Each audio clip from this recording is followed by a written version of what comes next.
చంద్రబాబుతో పవన్ కళ్యాణ్ భేటీపై మల్లాది విష్ణు స్పందించారు. దత్తపుత్రుడు ప్యాకేజీల కోసమే పనిచేస్తారని విమర్శించారు. ప్రభుత్వం ఇటీవల విడుదల చేసిన జీవో నెంబర్ 1 మీద ప్రత్యేకంగా చర్చించవలసిన అవసరం లేదన్న ఆయన, దీంతో ఇద్దరి నేతల ముసుగు తొలగిందన్నారు. పవన్ కళ్యాణ్ కు ప్రత్యేకించి ఒక అజెండా లేదని ఎద్దేవా చేశారు. చంద్రబాబు పవన్ కలయిక అపవిత్రమైనదిగా ఆయన అభివర్ణించారు. ప్రభుత్వాన్ని అస్థిరపరచడానికే ఇద్దరు కలిసి పనిచేస్తున్నారని మండిపడ్డారు మల్లాది. బహిరంగంగానే అందరికీ తెలుసు అందులో ఉన్నటువంటి కంటెంట్స్ ఏంటి. అందులో ఉన్న కంటెంట్ ఏంటి? రోడ్ల మీద ఇరుకు సందుల్లో బహిరంగ సభలు పెట్టద్దు అని చెప్పారు. అక్కడ విశాలమైనటువంటి ప్రదేశాల్లో ఎవరైనా సరే, ఏ పొలిటికల్ పార్టీ అయినా సరే పోలీసులతో మాట్లాడి అక్కడ సభలు పెట్టాలి అని చెప్పడం జరిగింది.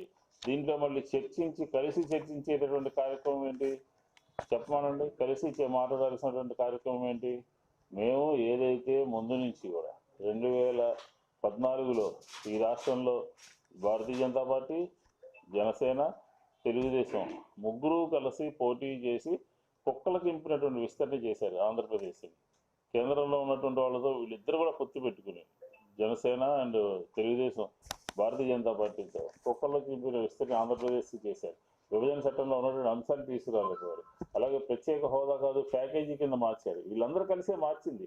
ఈరోజు మళ్ళీ జీవో నెంబర్ 1 మీద మాట్లాడటం అంటే ఏం మాట్లాడతారు, ఏం చర్చిస్తారు? మేము ముందు నుంచి అంటా ఉన్నాం, దత్తపుత్రుడు ఏంటంటే చంద్రబాబు నాయుడు గారు చెప్పినట్టుగా ఆడేవాడే దత్తపుత్రుడు. ఆ దత్తపుత్రుడు దేనికోసం పనిచేస్తాడు అని క్లియర్గా చెప్పాము. ప్యాకేజీల కోసం పనిచేస్తారని చెప్పాము. గతంలో మీకు గుర్తున్నట్టుగా లేదు,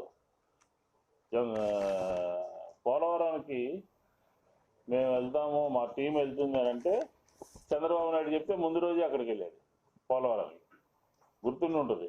అలాగే ఉద్దానానికి ప్రతిపక్ష నేతగా ఆ రోజు జగన్మోహన్ రెడ్డి గారు